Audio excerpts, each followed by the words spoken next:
Buenos días a todos, mi nombre es Romina Petri y voy a presentarles este trabajo de investigación que se titula Aporte diagnóstico de la microscopía confocal en vivo en lesiones conjuntivales pigmentadas. Es un estudio preliminar que hicimos en conjunto a la doctora Carolina Gentile y Boietti Bruno. Como introducción, sabemos que los tumores melanocíticos representan el 53% de los tumores de conjuntiva. El diagnóstico se encuentra basado en los hallazgos clínicos y el análisis histopatológico es el método diagnóstico definitivo. La microscopía confocal in vivo es una tecnología emergente, no invasiva, la cual nos proporciona imágenes comparables a métodos histológicos sin afectar significativamente el estado del tejido en estudio. Nos permite también diagnóstico y seguimiento de este tipo de lesiones. Debido a la falta de estudios acerca de especificidad y sensibilidad de la microscopía confocal in vivo, es que decidimos realizar este estudio de diagnóstico de lesiones conjuntivales. Nuestro objetivo primario fue determinar la sensibilidad y especificidad de la microscopía confocal in vivo para el diagnóstico de lesiones conjuntivales pigmentadas con diagnóstico de malignidad por biopsia. Dentro de nuestros objetivos secundarios, incluimos analizar las características morfológicas de las lesiones conjuntivales utilizando microscopía confocal y evaluar factores de riesgo asociados a lesiones malignas de conjuntiva. En cuanto al diseño, fue un estudio test diagnóstico de corte transversal que se llevó a cabo en los consultorios externos de la sección oncología ocular del Hospital Italiano.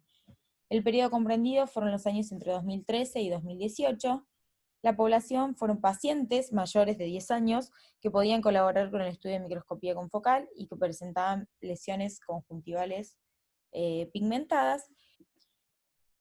Incluimos a todos aquellos pacientes mayores de 10 años que se hayan realizado el estudio de microscopía confocal y la biopsia durante los años 2013 y 2018, aquellos pacientes que tenían lesiones conjuntivales pigmentadas de menos de un año de evolución, o lesiones conjuntivales previas que presentaron cambios en los últimos 6 meses, o lesiones conjuntivales mayores a una hora de reloj.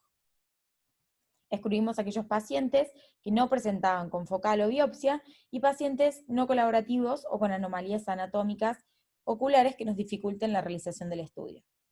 Para la detección de casos, utilizamos 3 bases de datos de la sección oncología ocular del Hospital Italiano. La primera era una base de datos de pacientes con lesiones conjuntivales pigmentadas, la segunda, una base de datos de pacientes a los que se les realizó conjuntivoplastia, y la tercera base de datos fue de pacientes que tenían el estudio de microscopía confocal realizado. Se realizó una búsqueda sistemática en todas las historias clínicas de estos pacientes, seleccionando a aquellos que presentaban biopsia excisional y microscopía confocal de lesiones conjuntivales pigmentadas entre los años 2013 y 2018. Estos fueron nuestros resultados. De un total de 153 pacientes con lesiones conjuntivales pigmentadas, excluimos 135. 95 de ellos no presentaban indicación clínica, por ende no tenían biopsia ni confocal, 33 no tenían confocal y 7 no tenían biopsia. Es así que nos queda un total de 18 pacientes incluidos. De estos 18 pacientes incluidos, el 66.7 era de sexo femenino y el 33.3 de sexo masculino.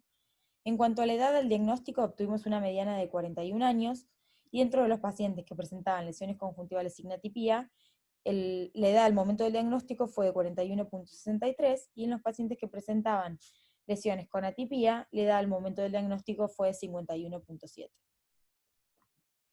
En cuanto a la lateralidad, el 50% de los ojos fueron ojo derecho y el 50% fueron ojos izquierdos.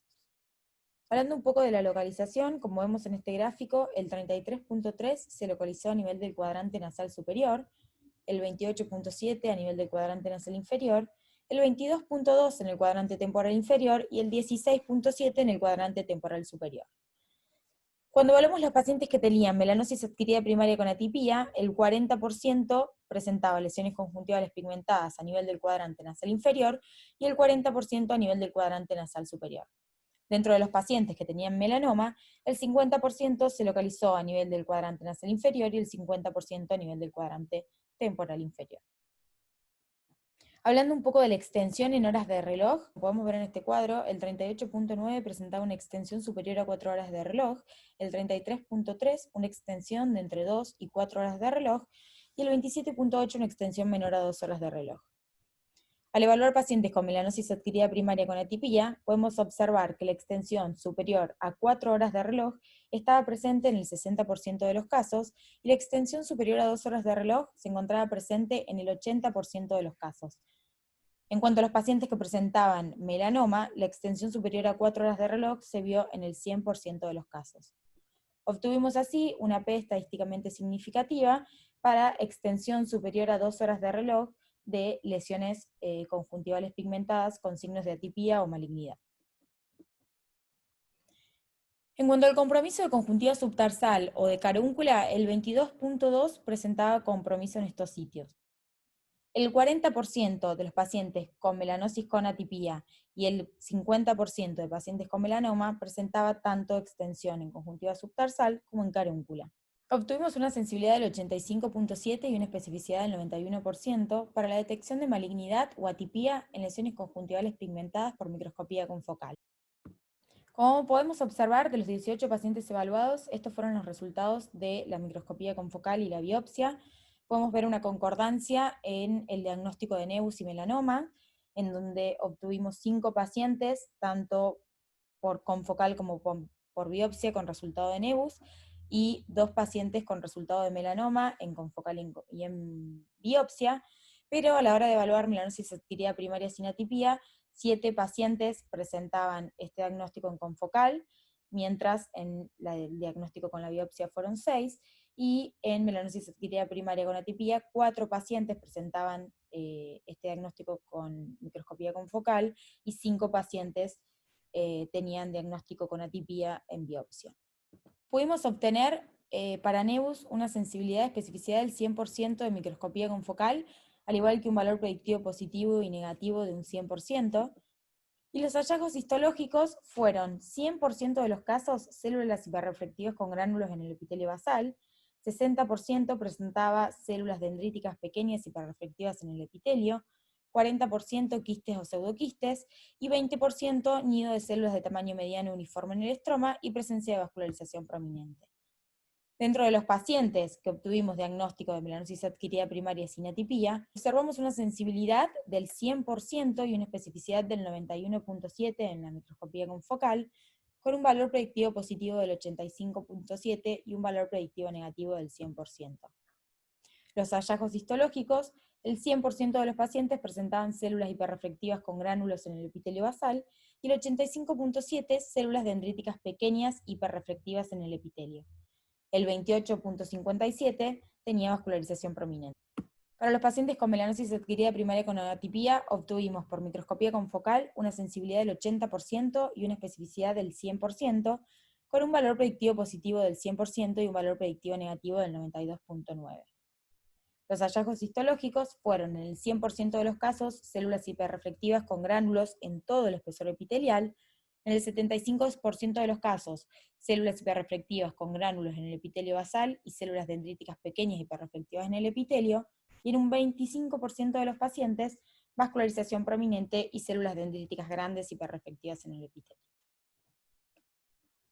Para el diagnóstico de melanoma, hallamos una sensibilidad y especificidad del 100% con un valor predictivo positivo y negativo del 100%. Y en cuanto a los hallazgos histológicos, encontramos en el 100% células hiperreflectivas con gránulos en todo el espesor epitelial, en el 50% de los casos células hiperreflectivas con gránulos en el epitelio basal, y en el 100% vascularización prominente. En esta tabla podemos ver y comparar los hallazgos histológicos tanto del confocal como con la biopsia. Entonces, adentrándonos un poco en la discusión, Carol Shields reporta que las lesiones pigmentadas que comprometen la conjuntiva subtarsal o carúncula presentan un mayor riesgo de malignidad. Esto fue observado en nuestro trabajo, en donde los pacientes que presentaban melanosis adquirida primaria con atipía, el 40% presentaba extensión tanto en conjuntiva subtarsal como en carúncula, y en el caso de pacientes con melanoma, el 50% tenía compromiso de estos sitios. Carol Shields también reporta que a mayor extensión en horas de reloj existe mayor riesgo de malignidad, lo cual coincide con nuestro estudio, que pudimos observar que el 60% de los pacientes con melanosis adquirida primaria con atipía y el 100% de los pacientes con melanoma presentaban una extensión superior a 4 horas de reloj. El 80% de los pacientes con melanosis adquirida primaria con atipía presentaba una extensión superior a 2 horas de reloj. En su trabajo publicado en Microscopía confocal in vivo, Mesmer reporta una sensibilidad y especificidad del 100% de la microscopía confocal comparado con la histología para el diagnóstico de nevus conjuntivales, lo cual coincide con nuestro estudio, en donde podemos observar un 100% de especificidad y sensibilidad. Para la melanosis adquirida primaria sin atipía, reportó un 100% de sensibilidad y especificidad, lo cual no coincide con nuestro estudio, en donde nosotros obtuvimos una sensibilidad del 100% y una especificidad del 91.7%. En cuanto a la histología, reportaron un 67% de los casos células hiperreflectantes o gránulos confinados al epitelio conjuntival basal, y en nuestro estudio este hallazgo se encontró en el 100% de los pacientes, y reportan en un 100% de los casos células pequeñas dendríticas en el epitelio basal limbar, y en nuestro estudio este hallazgo se encontró en el 91.7% de los casos. Para el diagnóstico de melanosis adquirida primaria con atipía, reportaron una sensibilidad del 100% y una especificidad del 96%, y como pudimos ver anteriormente, en nuestro estudio la sensibilidad obtenida fue del 80% y una especificidad del 100%. Ambos presentaron en un 100% de los casos células hiperreflectivas con gránulos en todo el espesor epitelial. Para el diagnóstico de melanoma reportaron una sensibilidad del 89% y una especificidad del 100%, con un valor predictivo positivo del 100% y un valor predictivo negativo del 5%. En nuestro estudio, la sensibilidad y especificidad fue del 100% y el valor predictivo positivo y negativo fue del 100%. En cuanto a las limitaciones de nuestro estudio, fue un estudio retrospectivo. Obtuvimos un escaso número de pacientes. Esto quizás se deba a que la mayoría no tenía indicación clínica de biopsia, y el costo elevado del estudio que tenía que ser afrontado por el paciente. Como conclusión, la microscopía confocal in vivo es una herramienta útil en el diagnóstico diferencial y seguimiento de tumores de conjuntiva. Es un método con alta sensibilidad y especificidad para detectar células atípicas y con gran correlación de las características histológicas. Es útil para planificar técnica quirúrgica de tratamiento, y es importante tener presente que no reemplaza la biopsia y que toda lesión sospechosa de malignidad, clínicamente o con microscopía confocal, va a requerir de biopsia. Muchísimas gracias.